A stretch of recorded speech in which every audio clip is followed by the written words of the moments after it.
au bilan lecture et c'est parti.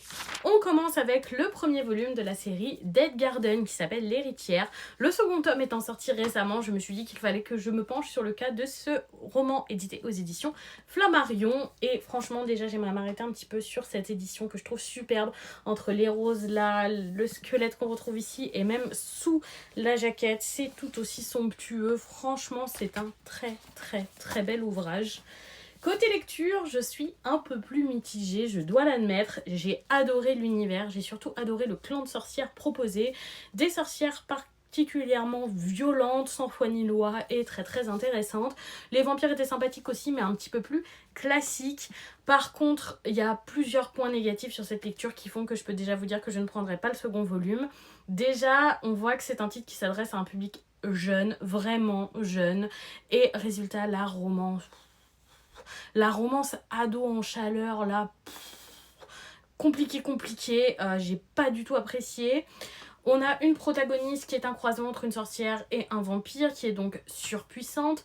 Tout le long de ce volume, on nous ménage le suspense en nous expliquant qu'on ne sait pas si elle va pouvoir battre le grand méchant de ce tome, etc. C'est très long, hein. Pendant plus de 300 pages, il se passe absolument rien. C'est que du contexte, que du blabla, etc. Et sur les 70 dernières pages, on a enfin l'affrontement. Attention, spoil, passez cette partie si jamais vous ne voulez pas connaître la fin de ce tome. C'est bon. Le combat dure 2 pages. Voilà, juste elle lui fume la gueule et c'est terminé. Donc vraiment, c'est un petit peu un effet tout ça pour ça. On nous a fait monter le truc pour que ce soit juste ça, que le combat est aussi vite, que l'antagoniste n'était finalement pas dingue. Et résultat, ça ne me motive pas à lire la suite. C'est bien dommage parce que l'univers était très chouette. J'ai beaucoup aimé surtout la société de sorcières. Mais je m'arrête là. Trop dommage parce qu'en plus il est trop beau, il rendait vraiment bien dans ma bibliothèque, mais voilà, la lecture était franchement pas dingue. On passe chez Coda avec le premier volume du titre Les Intrigues d'une Borgia. Vous avez été extrêmement nombreuses à me recommander ce webtoon. Et je comprends pourquoi, j'ai beaucoup apprécié ma lecture. On est encore sur ce postulat de base vu et revu d'une jeune femme qui se réincarne dans un livre qu'elle connaît et c'est la méchante. Mais là pour le coup, franchement, je trouve que ça change quand même un petit peu, surtout au niveau de notre personnage féminin et de la manière qu'elle décide de vivre sa vie, de comment elle va assumer tout ça. On finit ce premier volume sur un suspense assez efficace qui me donne très envie de lire la suite. J'ai pas mis ensuite, j'ai lu le 3e volume de la Perfect Edition de Vampire Knight et je m'étonne vraiment à toujours apprécier Vampire Knight. Je me suis vraiment beaucoup détachée des romances et au-delà de ça, globalement des shoujo ces dernières années, mais celui-là marche toujours aussi bien avec moi.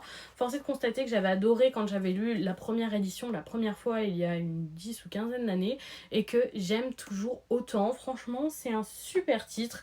Il s'est passé beaucoup de choses dans ce tome. C'est un tome qui est très complet, très agréable.